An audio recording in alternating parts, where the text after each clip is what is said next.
Hello, everyone. Welcome to FDH Lounge mini episode 1847. You have with you here today FDH Lounge dignitaries Rick Morris, Ben Shu, and Simon Applebaum. And Ben Shu and I have been doing a little mini series within the course of the show over a period of time about the streaming business and different developments on the business side of it here. We've both kind of found that we enjoy nerding out about developments that are going on with it. But we reached the point where there are some high-level things that are happening here where we've just kind of been scratching our heads like, why are some of these things happening?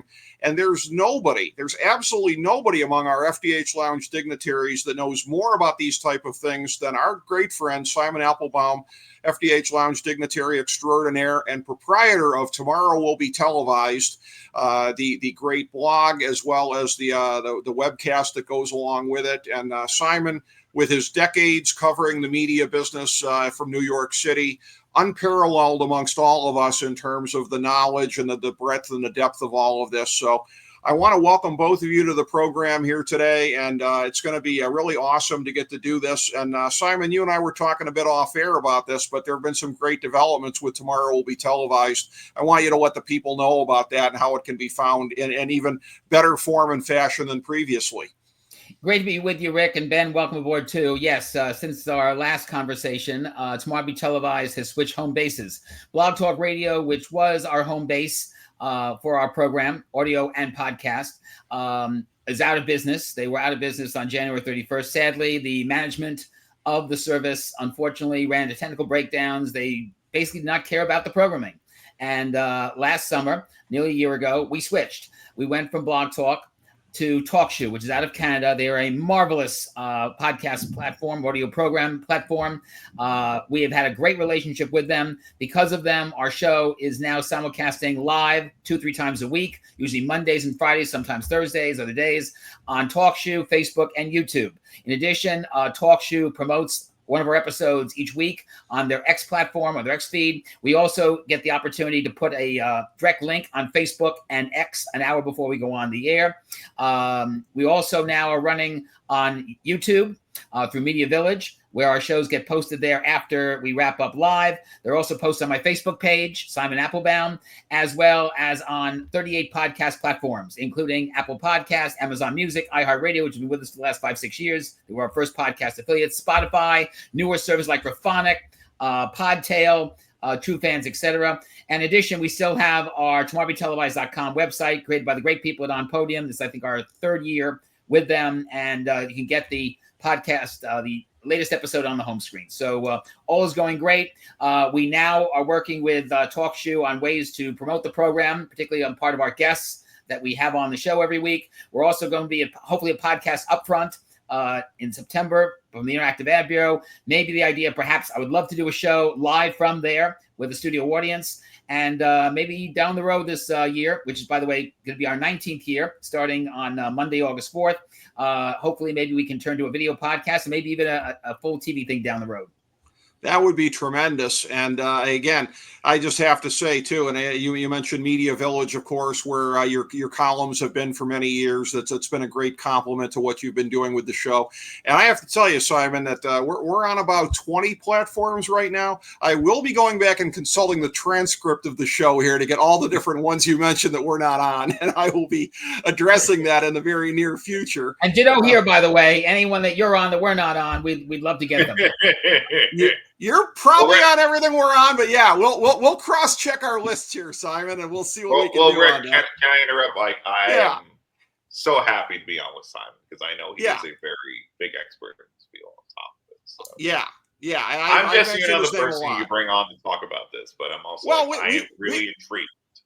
Yeah, you and I we're closer to the layman level of this type stuff, Ben. Yeah. We're folks that have an interest in it, and this is the show where nothing's off topic, so we love going through and having these type of discussions. And then again, you had forwarded me today, Ben, and I mean, I was joking about this before, but it was almost as though Warner Media knew that we were taping this today, that some of this starts to come into a little bit more shape, because we had some big questions for you, Simon. We've sort of broken it down into two areas where I'm sure there are going to be some other things we get into as well. But both Ben and I each had kind of a big question that we hadn't been able to really kind of address. So I'll get to mine first, and that is, it's along the lines of what's happening with Warner Media, with what's happening with NBC, and that is a thing where in both instances you're seeing the streaming service and basically, I think what you would call the mothership, the bigger core of what's left behind, staying intact and casting out the cable channels and some other entities, almost as if on an ice flow, essentially. And it really goes against the whole centralization that we've seen for the last decade plus, of where you build this monolith, like with what, I mean, Disney's got actually more than one of these things in here with Hulu and Disney Plus and ESPN Plus also. But you build your monolith and you have the cable channels underneath. You have ideally at least one network, actual network involved in it, and then some other entities as well. And this is something where I don't kind of get this from the point of view of, I guess, Versant is going to be the new name of the NBC cable channels that are going off on their own, many of whom, by the way, have really needed to be benefited or needed to be associated with NBC. Like Golf Channel is staffed by a lot of NBC sports folks. MSNBC, hello, it's NBC's right in the name, and there's the crossover with NBC News, et cetera, et cetera, et cetera. So I don't get in the instances where in terms of Discovery Global, which is going to be carrying on, most of the cable channels that were associated. I think just about everything outside of HBO under the Warner Media bundle. And then Versant, I'm not really understanding what's in it for the spinoff entities here, and essentially the strategy of moving away from bigger is better. I mean, I know it's expensive. It's incredibly expensive. And that's one of these things where, again, David Zaslav has run into a lot of trouble from the stockholders because of how expensive these things are. I get this. And I get that a lot of times these decisions are made looking at the next quarter and the quarter after that, looking at what the stock returns are going to be. But it seems like incredibly short-term thinking, because as expensive as it is, the whole bigger is better thing, that's a model that I've believed in over a period of time that makes sense, because then you don't have to go outside and make expensive deals with other entities. You've got it all under one roof. So, Simon, what, if anything, am I missing in this as far as this making sense? Well, let's start, first of all, Rick and Ben, with why. We are in the most transformational decade of television in our lifetime, the 2020s. And why we are in this transformational decade is because of one thing: the smart TV set and the smart TV device. 90% of all U.S. households have them. These are devices that, thanks to artificial intelligence embedded in them and other computer functionality, it is allowed for more channels. This is what allowed Netflix, Peacock, HBO Max, Hulu, ESPN Plus, Discovery Plus, etc., all what I call the mega content services to happen. In addition, you now have all these other networks, many of them independently owned, that are going through these smart sets and devices through what I call the multi-channel bundle. They could be programmed by the smart set maker themselves, like Samsung with TV Plus, Vizio, now owned by Walmart with March Free, LG with LG channels, and so on and so forth. And they are getting an audience, more and more of the audience all the time. According to the Nielsen Gauge study that has come out, 45% or more of all U.S. television viewing is going through services running on smart TV sets and smart devices, including bundles themselves like the Roku channel, like Pluto TV, like Tubi, owned by Fox, and YouTube. YouTube now is responsible for 13 or 14% of all U.S. television viewing every month. On the flip side, broadcast network television, that's ABC, CBS, NBC, CW, Fox, ION TV, less than 20% of all monthly TV viewing, 18.5% as of the end of June. And cable television services, about 23, 24%. Why? Because A, with more competition, with more networks, the broadcast networks have declined. Because of the fact that a lot of cable programming, original cable programming, scripted, unscripted, that would have gone on their services like Sci-Fi and USA and the other Versant channels, or TBS and TNT and so forth, the Warner Bros. Discovery, that will now become Discovery Global. They've been taken away pulled away to go and feed Peacock, to go and feed HBO Max, and so on and so forth. While at the same time, they lose audience because they have little or no original content. In the case of MTV or VH1, it's basically ridiculous 24 hours a day, or it's very cheap reality programming that very rarely gets an audience and doesn't get the publicity either. So the fact and that has led to many cable subscribers, millions of them, cutting the umbilical cord between their cable and satellite because they're satisfied with what they get on their smart TV set or smart TV device. In addition, that smart TV set or smart device is becoming a way to do more than just watch television. It's becoming a way to use television, whether it is to order products and services, whether it is to control other appliances in your smart home or apartment, from the microwave oven to the refrigerator freezer, to your lights, to your air conditioning, to managing your energy to see who's at the front door with a video doorbell system. And soon we may have sports betting, and soon we may have financial transactions and the ability to get tickets to sports events or airline or other transportation or hotels and motels. The ability of what you can do with your television set is growing and growing and growing and growing. And because of that, the cable and the satellite umbilical cord is getting broken more and more and more every month. Charter, for example, one of the major cable operators, lost 80,000 video subscribers in the last 3 months from April to June of this year, 2025. So the hope is that by trying to break off for these media conglomerates like Warner Bros. Discovery, like NBC Universal, to break off many of the cable channels, put them in their own separate company, A, it takes a financial drain off their books. B, it might give them an opportunity to make good, either through whatever cable subscribers they have left, or ultimately to become smart TV sets and smart TV device services, distributed services. Because I really think that in the end, if you're not on the majority of smart TV sets and smart devices, and the majority of multi-channel bundles like Roku Channel and Pluto TV and Zumo and so forth, you're going nowhere. Okay. Oh, so the distribution model might change to go. Okay. I knew you. It has changed. Okay. I knew you'd have something I hadn't thought of. Like I would yeah. Ben, what do you got? I love that point. Yeah. Yeah, I think it was a fantastic point. But I also want to ask, too, because we're also in the timeline now where there's a lot of free VOD right now. We're hitting in the timeline of Pluto TV, Tubi, and we're also hitting like Amazon Prime in that live segment.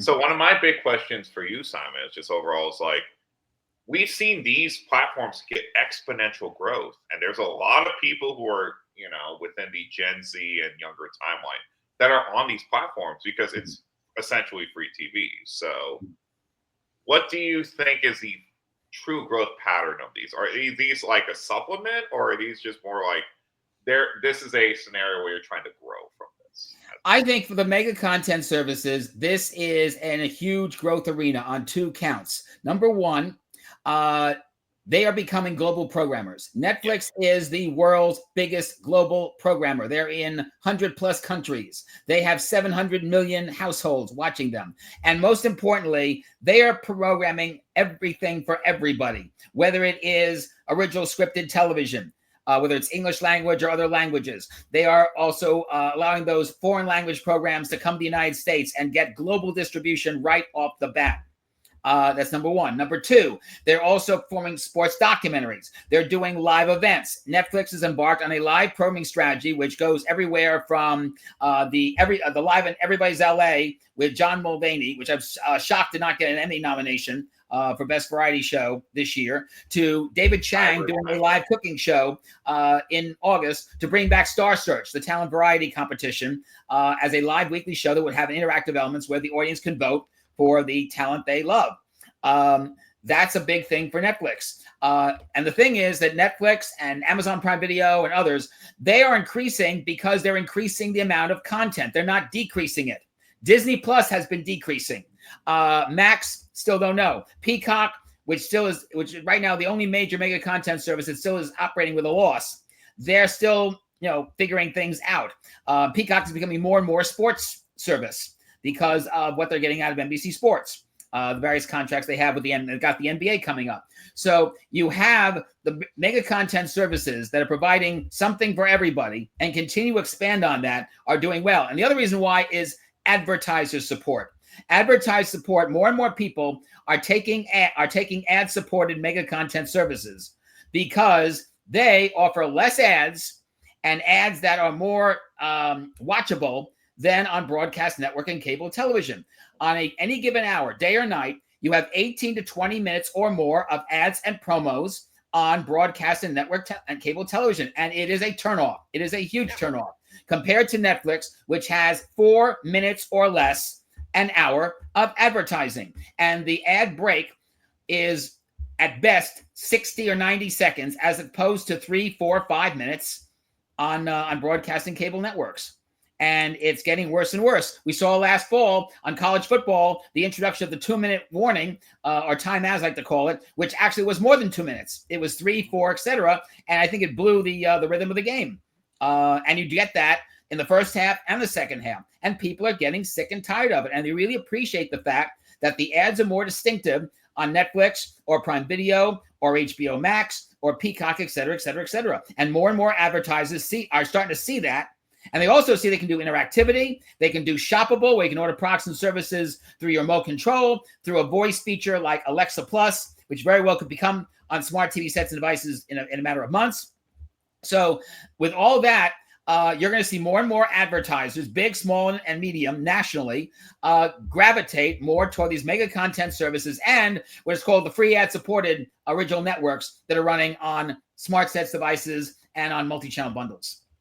Simon, so we got another big question for you, and this one was more so Ben's question. Having said that, I first have to follow up on something you mentioned in passing there, which is that Peacock is going to be obviously taking on a much bigger role as far as the programming with sports. One would think that a lot of the stuff that's going to USA Network now, as far as that's been the de facto overflow cable channel, that's not going to be there anymore. Having said that, with USA Network going to Versant, one wonders if NBC Universal isn't already having second thoughts about their strategy, because just in the last week, I think Ben sent me a headline here, and I was reading the article here, the notion of potentially like a Peacock sports channel that might be on cables and satellite simulcasting some of the sporting events that would be, I guess, Peacock exclusive or whatever the case may be. So it's like, I don't know, I've ever seen a scenario where a company makes a very, very big decision and appears to be hedging against that decision well before it has even come into effect. And they're backpedaling because a few years ago you had NBC Sports Network on cable, and they cut that out. Right. And NBC Sports Network was part of the strategy to cover the Winter or Summer Olympic Games. It's very clear, by the way, that Peacock is now going to become the way you watch the Olympics, winter or summer, whether you want to watch it live, whether you want to watch it taped, whether you want to watch highlights, whether you want to watch a particular sport, a particular athlete, whether you want to be interactive with the activity, you want to get the stats, the gold medal, the medal count, or whether you want to order products and services and merchandise that help the U.S. Olympic team.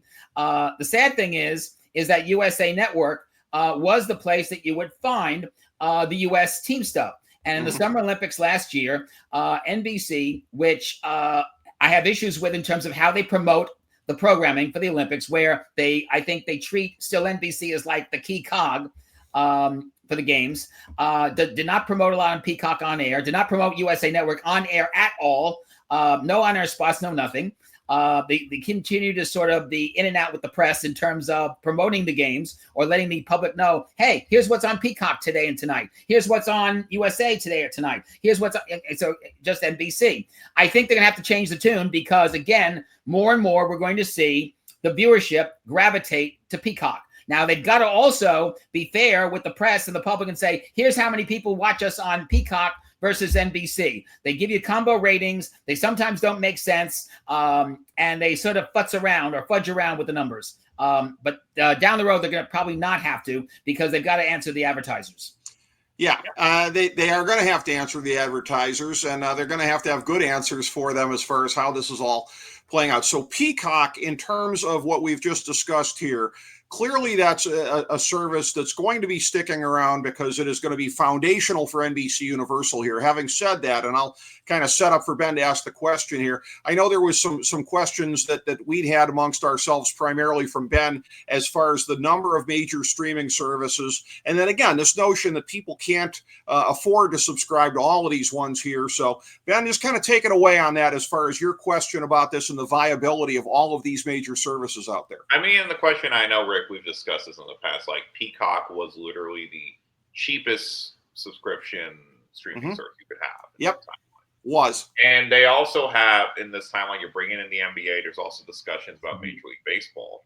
But also, too, it's like one of the most popular shows for a lot of people is Love Island. And Love Island is exclusive to Peacock in this timeline. So it's very interesting for them because I think prior to this, there was a discussion of like, Peacock is a service you may need to have.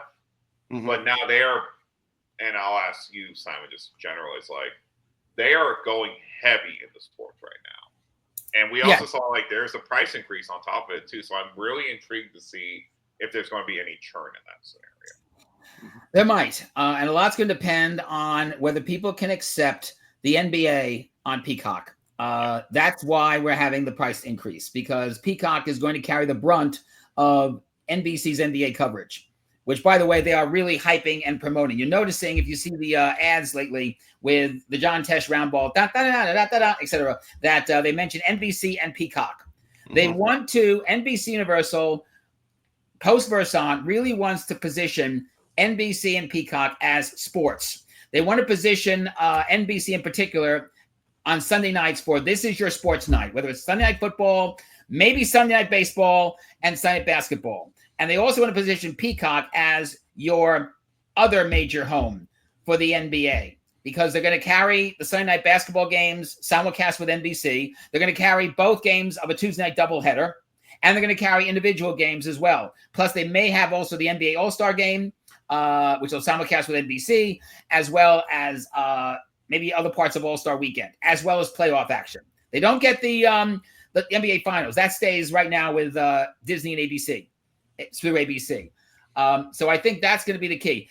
Ultimately, the question is going to be, what identity does Peacock want to showcase itself as a mega content service? Do they want to say, hey, we're the new home for sports? You know, if you don't like ESPN, especially when they launched their mega content service this fall, which has sports betting and fantasy football and other maybe interactive elements, we're it for you. We've got all sorts of sports. We got them 24/7. If you can't catch it live, you can catch it on tape delay. We'll bring you interactive elements. Hopefully, we'll bring you sports betting opportunities where you can do it to the television set as opposed to the smartphone, because we'll have a secure enough system. Or does Peacock want to be, hey, sports is just one identity. Another is reality shows, competition shows like or unique Love Island, USA, or The Traders, et cetera, et cetera. We're still like wondering, what kind of ultimate identity does Peacock want to be? What kind of ultimate identity does Disney Plus want to be? What kind of identity does Hulu want to be? What kind of identity does HBO Max wants to be? I think it's going to be fun to see how these mega content services try to be like number 2 and number 3 to Netflix, or number 2 and number 3 to Amazon Prime Video. Yeah, Rick, can I quickly just jump in because I want to ask Simon. Sure, yeah, go ahead. Interesting question. Because in this timeline, Peacock has cut a lot of their original programming. Right? So it feels like they're more hyper-focused right now on sports and reality shows. And one of the questions I have to ask is that a good decision? Because I know people love sports and people love reality TV shows, but at some point, if there is a show that someone loves and it gets canceled, it's a question. They do have at least one scripted show that they can really work with. That's Poker Face, which, by the way, a lot of people think should have gotten more Emmy nominations than it did. It's a good show. It was disrespectful. They didn't get more. Yeah. They do need, if they want to be a service that caters to the widest possible ones, they do need to develop more scripted hits and different kinds of unscripted shows. And they might want to try to develop also an effort to cater to youth and kids. Prime Video is starting to create an identity as well as Netflix for young people's programming, for the what we call young adult audience. And one of the big stories to me, I think, is that Netflix is trying to develop family programming like Little House on the Prairie, like Star Search. Sesame Street is going to be moving from HBO Max in the next year or two to Netflix, where they'll get the episodes first. So there's an opportunity for Netflix and Prime Video to really strengthen the young adult, the up-and-coming television audience. Well, and Simon, by my calculations, so we're just shy of 25 minutes in, and I don't think we've had the name spoken once of Paramount Plus in all of this, which shows you they're kind of an afterthought. Why are we talking about that? Yeah, exactly. Yeah, I mean, haven't had a reason to. But this is where, again, to the question that Ben has posed on the show here about the number of these services, if we're moving away from the monolith model, which I had sort of questioned as far as, like with what CBS was doing and, Disney was doing, of having, network and major cable entities and streaming all under one bundle. If that's not sacrosanct anymore, actually Paramount Plus might have been ahead of the curve in terms of not making it sacrosanct. Just again, the fact that their channel, the Paramount channel, the signature show on it, Yellowstone, has not even been carried on there because they sold it off to Peacock. So they've never put all their eggs in the basket of the uniformity of having everything under one roof anyway. So, I mean, are we getting to a point, if that model is breaking apart in many places here, is it getting to the point where like a Paramount Plus might be deemed expendable, potentially to be merged with something else, and to where this might lead to possibly, any type of programming unity between maybe different networks and entities, whatever, if they're sharing a streaming service? I think it's all going to depend on two people. Okay. Jeff Dell, who is going to become the new CEO of Paramount when the Skydance merger takes place, right now is on or about August 7th, which is next week as we do this. Mm-hmm. The other is Cindy Holland. She was the former head of programming at Netflix that got the first crop of shows like House of Cards and Orange is the New Black and so forth off the ground. She is now doing consulting work with David Ellison at Skydance. There is talk that she is going to become the new programmer at Paramount Plus, and she is highly regarded. And there's talk that she is actually forming a strategy of Paramount Plus. Keep in mind that Paramount Plus has some franchises they can work with. They've got Star Trek, which now has the new season of Strange New Worlds. It has Starfleet Academy with Holly Hunter coming out next year. They have the new NCIS show that is coming out, I believe, in September. They've got other franchises they can work with. A lot's going to depend on what Cindy is going to do with Paramount Plus, whether Paramount, once the merger happens, is going to do what NBC Universal is doing with Versant, what Warner Bros. Discovery is doing with their cable networks. By the way, Turner Classic Movies stays with Warner Brothers under the deal, which they announced today.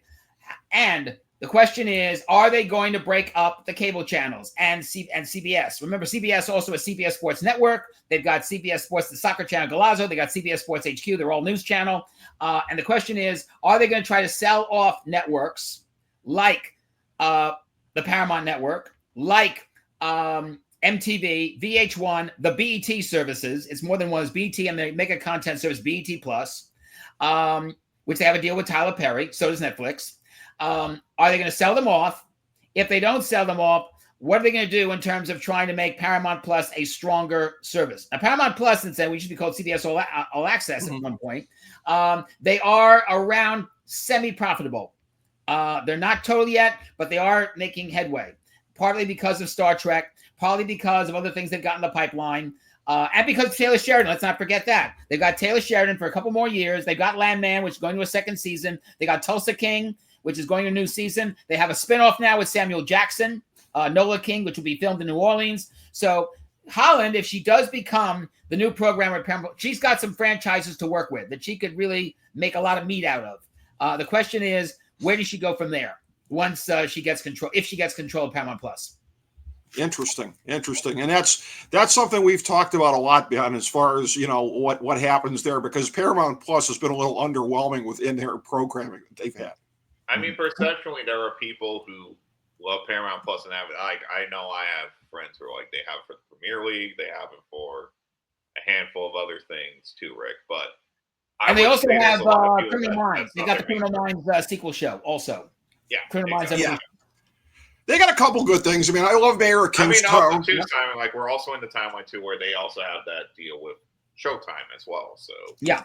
And the Dexter series is doing well too. Yeah.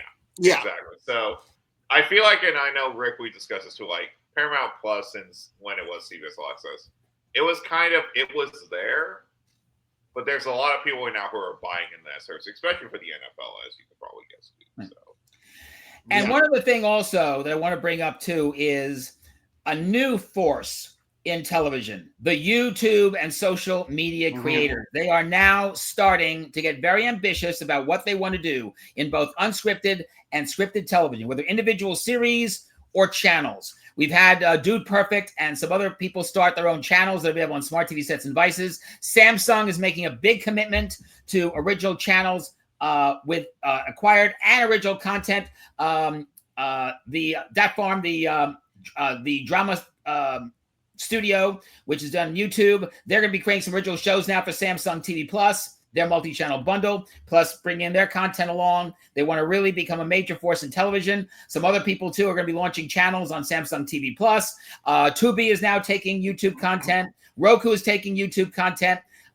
You're going to see a lot more YouTube people and social media people. They're being packaged on channels like Creator TV and other ventures get into the whole smart TV distribution game.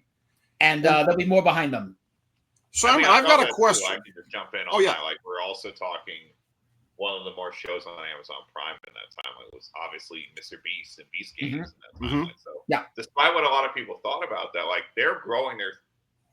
There's going to be a lot more YouTubers in this timeline. And, like, it's really, and I'll be honest too, Simon, like, it's really surprising because YouTube has always been just YouTube, but it's now, like, the second most popular video service to watch content. Yeah. And it's on smart TV sets and devices. Susan Wasaki, who sadly passed away a year or so ago, had said for several years before her passing, YouTube is as much a television service as it is a service on PCs and smartphones and so forth. And like I said, 14% of all the television viewing is going to YouTube on the television set. Yeah. And it's only going to get more going as more people discover YouTube content through it. And we're going to see YouTube, incidentally, carry the second NFL football game this year. The international game from Sao Paulo, Brazil, that was on Peacock last year, is going live on YouTube exclusively. Yeah. And there is talk that YouTube may, as time goes on, become a sports player. That is going to be wild to see. I've been thinking for many, many, many years that would happen because I've been a little bit surprised that Google hasn't gotten heavier into that. They've got obviously NFL Sunday Ticket, but there's so much more that they could have done if they wanted to. But I want to ask, as far as this new model that's emerging here, that if we're seeing the breakup of some of these monolith entities here, I'm going to use one of my favorite entertainment entities here as an example. So me being a huge fan of AEW, that the owner, Tony Khan, had said, he was asked about the breakup of what's happening with Warner Media. I'm like, I've got great relationships on both sides. So moving forward, I'll be fine with negotiating with the one side, negotiating with the other. And I'm thinking to myself, I don't think it's going to work that way, because I think the way it's going to work is whether or not, because again, it's going to get sunsetted as far as the Discovery Global, as far as being yoked to HBO Max, that may or may not endure. I think they're going to evaluate that as it goes along. But like, let's say they end up being aligned with Paramount Plus subsequently, or ESPN Plus. Tony Khan, when he sells his show to Discovery Global, it's going to go wherever that network is assigned to, right? Like this notion that like we'll be negotiating both, the rights to cable and to streaming. I think he might have been a little bit over his skis with that, with all due respect to him in assuming that, because my guess is you're going to go wherever the network that is bundled with that. It may not be under the same ownership anymore, but the network will be assigned still, I think, to somebody in the streaming space. Am I right? Somewhat. I mean, right now it's on, you have an AEW show on TNT, Dynamite. Yeah. You have an AEW show on TBS. And you have a third show. I was on Saturday Night Collision. plus have the pay-per-view events. The question is going to be, is TBS and TNT, once they break apart to be Discovery Global, are they going to keep AEW? Or will AEW, for example, have to go independent, find its own niche somewhere, maybe create its own channel? There is, by the way, now a wrestling channel, and all wrestling channels running on some smart TV sets and smart bundles, Wrestling Central. I think Women of Wrestling also has its own channel, or is it attached to one of those a channel that's already up there? So the question is, are they going to stay with TBS and TNT when they break apart from Warner Bros. Discovery, or are they going to have to find their own channel and go the carriage route by smart TV sets, device, and bundles? That is going to be worth watching, because obviously them being number 2 in the industry business wise, that's going to have a lot to say. But yeah, I mean, there's been, for a little bit of time here, there's been entities like that have been out there. TNA Wrestling had its own channel on Pluto TV. They had a thing there that was running 24/7, and so that was you got to relive a lot of the lowlights of early TNA Wrestling there if you were masochistic enough to want to do so. But as far as any of the big questions that I had, I think we've gotten to a good part of them. I'll defer to you, Ben. Anything else that we wanted to pose to Simon here that we haven't gotten to yet? I mean, Simon, I do feel like this is probably one of the more interesting questions, because we've seen a lot of transition with the CW network, of all things, because it was literally, when I grew up with the CW network, it was literally drama shows for teens and all those things. And now we're seeing this huge shift now. Like, they're going heavy sports. We're seeing live golf. We're seeing, college football. We're also seeing, a lot of other things. So I feel like one of the questions is that, are a lot of these entities now who are not the big players, are they going to start to scoop up a lot of this content? That's a good question. I think that this season ahead is a very important season for Nexstar, the owners of the CW, because this is the season they said they were going to be unprofitable. 2025, 2026, they become profitable. Now, to be fair, they have, I think the move into sports the last 2 years has been really great for them. They've gotten ACC football. They got Nexstar Affinity. They just had the Savannah Bananas, the Harlem Globetrotters of baseball. They were on Sunday night. The Sunday past. They are doing pro volleyball. They're doing other events too. They've been very, very good in terms of some of their new dramatic shows. They partnered with Roku to do Good Cop, Bad Cop, which turned to be really, really good. Sherlock and Daughter turned out to be a major hit for them. One of their best shows. Surprised that David Thilwell did not get an Emmy nomination. I'll be actor too, Simon. I watched that series. Disrespectful that they didn't do that. And of course, they have NXT. Some of their shows still need to catch on. There's one show that I thought was a winner last year called Sight Unseen, which was a marvelous show that was highly underpublicized, highly underrated, highly underpromoted, highly presented on the critics side. I hope they get the second season off the ground because it's been shown in Canada and done very, very well. John Fawcett, the co-creator of Orphan Black, directed a lot of the episodes. And the actress, who is legally blind, by the way, is terrific. And I didn't think she got enough attention from the general press as she should have had. So I hope that Sight Unseen gets a second shot on the CW or somewhere else for that matter. If they don't do it, Netflix or somebody else should pick it up pronto. I think they have some work to do. They're going to be running the Law and Order Criminal Intent revival that's up in Canada. They got the 2 seasons for that. Family Law is just started their 4th season on CW. So they're working with a lot of Canadian shows. Sullivan's Crossing has turned out to be a winner for them. It's from the people who do Virgin River on Netflix. There's some other things they're working on the pipeline. If they can get by this next season and keep working, I think they will start to finally do development of shows produced in the United States, scripted shows, and start to on a low-cost basis. They may try to sort of do it as a co-production with a Roku or co-production with another entity. And that may be the way that they keep on going. But I think that if they can make this next season work, this upcoming season work, they will be in fairly good shape. That'll be worth keeping an eye on, seeing what type of entities like that end up doing business with Roku and setting up relationships like that. That would be because you would think that it could be very profitable to both sides if done correctly. But as far as, again, the overall media landscape and getting an understanding of the business and the intersection of entertainment and technology, as we've said on this show for a long time, I think going back to 2010, you've been with us that long, Simon. There's no better place to go than Tomorrow Will Be Televised. What a great brand that you have built there. You've taken the decades of your career leading up to that and put it into it and just made it what it is. And again, just please talk a little bit here, as we bring this all the way around about again what you've got coming up with this and how your brand continues to unfold and evolve.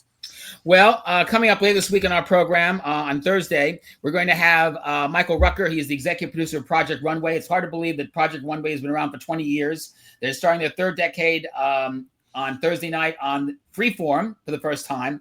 Plus, they'll simulcast it on Disney Plus and on Hulu. So we're very excited about having him on. We're also going to showcase the third contender for a women's sports network. We have shown the other two.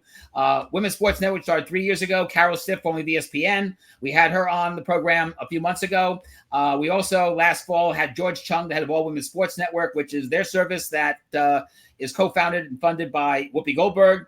Now we have a company called Swerve TV that is started a channel in the last week or so called Swerve Sports, which is their women's sports channel. Christy Tan is a former CBS and CBS Interactive executive. We'll have her on the program. And then we celebrate our 18th anniversary, going to year 19 with a special anniversary show, 2-hour show, 3 to 5 p.m. Eastern, noon to 2 Pacific on TalkShoe, Facebook, and YouTube. It's one guest each hour for the full hour. First hour, one of the best research people who knows the audience taste. Her name is Adriana Waterston. I've known her for years. She's with Horowitz Research, Executive Vice President. She will have a lot to say about the audience taste of television these days, whether it's communities of color, whether it's Gen X, Gen Y, Gen Z. Then in the second hour, we're going to showcase the first mega content service to go on before Netflix called Red Nation TV Network. It's a network of content produced by Native Americans. Janelle Romero has been on the show before. However, in the next couple of days, they are going to be rebooting Red Nation to make it more exciting, to offer more original content, and she'll be with us in the second hour. And then from there, we'll see where things go. I did want to say before we leave, I do recommend an article that came out last week on Samsung's website that everybody who watches television and everybody who covers television must read. It's called TV's Future is Lower Funnel. It was put together by Justin Fromm, who's the chief insights person at Samsung Ads. And basically what he is saying is that we are in a bigger interactive decade than we think. To be honest, I think one of the big unfortunate situations in terms of us being journalists is that we do not cover smart TV sets and devices the way we want to be covering them and what they can do, especially since they have artificial intelligence. And what Justin says in this story, it's the first of several articles he's going to do, which is based on a new consumer behavior tracking study of about 1,000 Samsung smart TV users, is this. And I'm going to read part of it. TV is in the midst of a profound transformation. This is the moment when TV truly becomes a conversion medium for advertisers. Consumers are no longer passive viewers. They expect that their TVs to be as interactive, responsive, and accountable as every other digital platform in their lives. What is truly amazing, Rick and Ben, about this interactive transformational era is that the American public discovered this and they embraced it, because this wasn't covered by the consumer press. This wasn't covered by the entertainment trade press. This wasn't covered by the all news cable business news like CNBC and Bloomberg and Fox News Network. They have all bypassed this. The American public discovered smart sets and devices because they saw it really embraced their needs. And now that artificial intelligence is part of every smart TV set and device that's being made now and being sold now, you're going to see more interactivity beyond what is already going on. And what Fromm is saying is what is already going on was the ability to do interactive workouts, the ability to, as I said, maneuver other smart appliances in your home or in your apartment, the ability to shop for products and services and so forth, that this is just the beginning. And the American public is embracing it. They want to use their remote control or a voice feature like Siri or Alexa or soon Alexa Plus to do the transaction through the television set, to order the product, to pay for the product, et cetera, et cetera, et cetera. And we need to really cover this in a big way. And we also need to cover the growth of organizations that want to produce content with artificial intelligence, all or in part. On our show today, we led off with an item, it was in Variety magazine, that the director of Elizabeth, the 1998 Academy Award nominee for Best Picture with Kate Blanchett, Amar Kapoor, has just launched a new AI generated science fiction series. The trailer, which was on YouTube this morning, called Warlord. This is a show which they hope to have the first episode on within the next 2 to 3 months. We don't know yet where it's going to be running. However, you can see the trailer on YouTube. More importantly, he is going to allow outside players, outside show creators to use the characters, the production design, the AI tools to help develop what he calls a rainforest of ideas, a rainforest of content. And he's also saying that if you do it, you'll be charged 1 cent per character.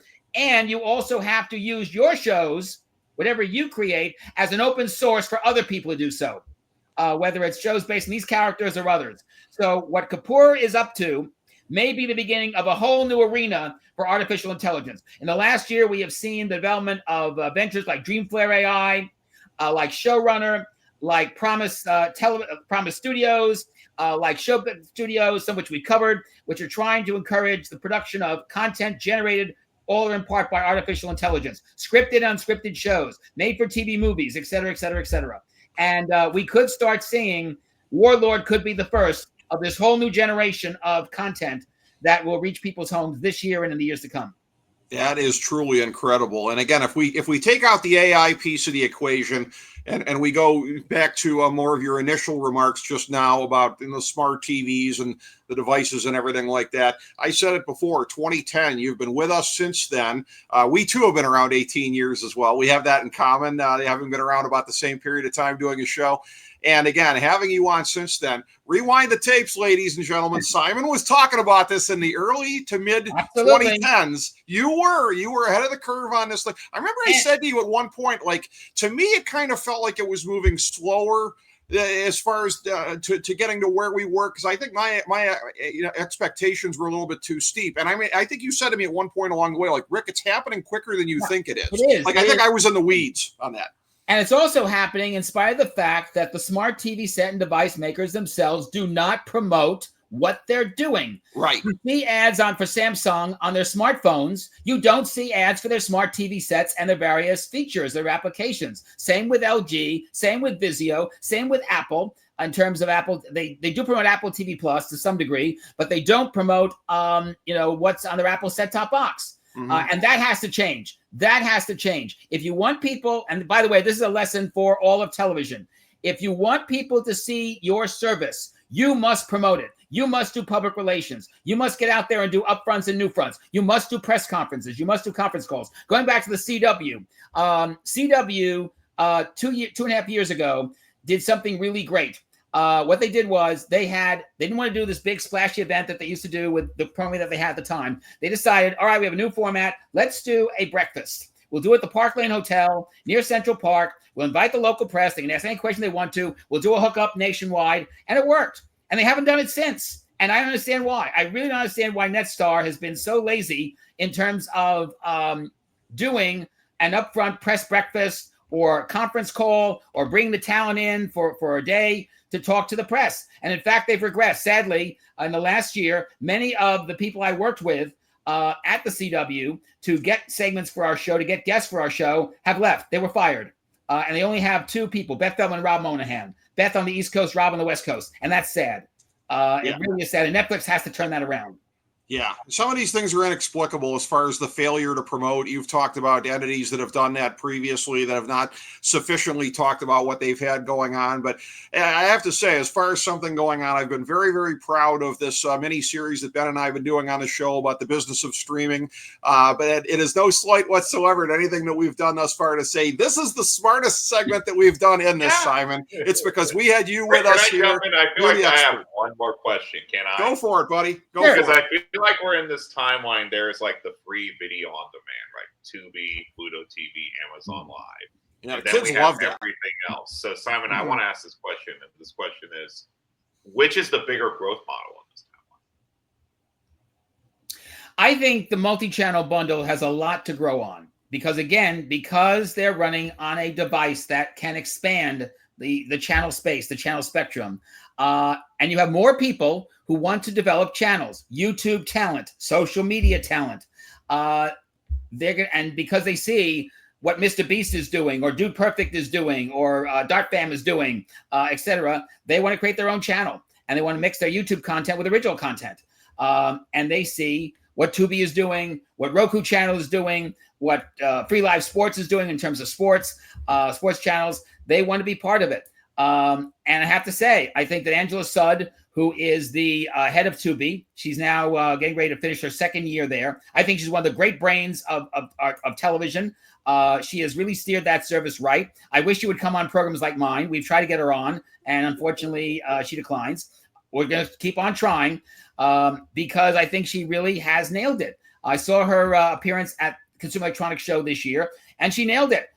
You have to embrace AI. You have to embrace the YouTube content makers. You have to improve social media. You have to give them a shot. They're doing Studios, which is these original scripted, unscripted shows that are put together by new talent with Issa Rae. You've got to bring on the Issa Raes and the Tyler Perrys and so forth to create talent, especially for these bundles. And I think that's going to be the key. And I think, by the way, with Cindy Holland, she's not only going to work with Paramount Plus, she's going to work with Pluto TV. So I could see them developing original channels too, or original series.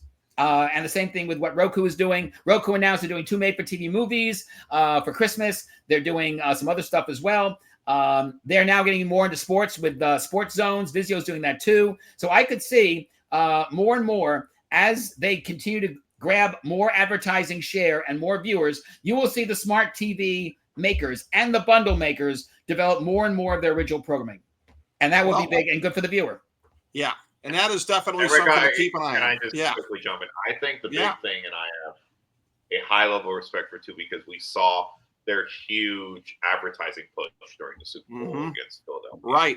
And they just announced, that they are taking a show that AMC kept in their closet, a science fiction comedy, and next month they're going to run it. If it works, don't be surprised if they decide to revive it, which is great. And I think I'm not surprised at all. Roku, by the way, had the opportunity 2 years ago. I know, Rick, we talked about this off air, is that that whole free VOD scenario wasn't something that we were like, it was an afterthought to a lot of people with it. Sure.